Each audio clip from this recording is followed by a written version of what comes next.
একটু হলে তো গাড়িতে অ্যাক্সিডেন্ট করতে। একটু সাবধানে হাঁটবে না? কিন্তু তুমি কিভাবে বুঝলে? সাউন্ড শুনে। তোমাকে বলেছিলাম না আমাদের সাউন্ড শক্তি খুব প্রখর। আচ্ছা, বুঝলাম। চলো আমরা বাড়ি ফিরে যাই। পরে যাই, চলো তোমাকে পুরো শহরটা আজকে ঘুরে দেখাবো, তুমি যেন সব কিছু উপলব্ধি করতে পারো। ঠিক আছে। চলো।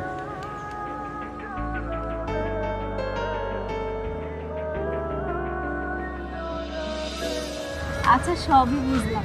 সূর্যটাকে এখন আমাদের একদম মাথার উপরে, এত গরম লাগছে। আচ্ছা, সূর্য দেখতে কেমন হয়? সূর্য দেখতে কেমন তোমাকে কিভাবে যে বুঝাই? সূর্য দেখতে সাদা, মানে তুমি যখন একটা আগুনের সামনে দাঁড়াবে তোমার তো তাপ লাগবে। তারপর একটুখানি এগিয়ে যাওয়ার পর পাওয়া গেল বিশাল এক বড় দুনিয়া। একটা পৃথিবী যেন দাঁড়িয়ে আছে দিনের আলোয় আলোকিত হয়ে। ঠিক দুপুরের দিকে ওরা এই নতুন পৃথিবীতে এসে প্রবেশ করেছে। হিমু, জানো মা না ঠিক এইভাবে প্রতি রাতে আমাকে গল্প শোনাতো। একটা কথা বলি? বলো। তোমার মাও তো অন্ধ ছিল, তুমি কি তোমার মাকে ঠিক এইভাবে প্রতি রাতে গল্প শোনাতে?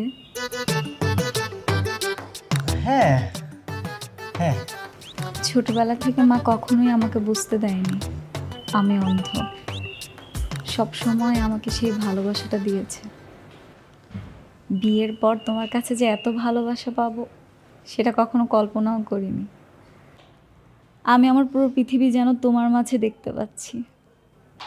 নিজেকে খুব সৌভাগ্যবতী মনে করি আমি, যে তোমার মতো একজন মানুষ পেয়েছি, যাকে বিশ্বাস করা যায়, যাকে ভালোবাসা যায়।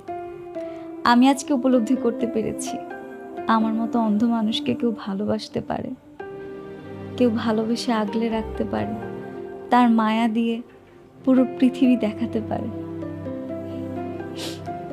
নিজেকে খুব সৌভাগ্যবতী মনে হচ্ছে। আচ্ছা, অনেক তো রাত হলো, এখন ঘুমো। এই যে একটু উঠে বসো।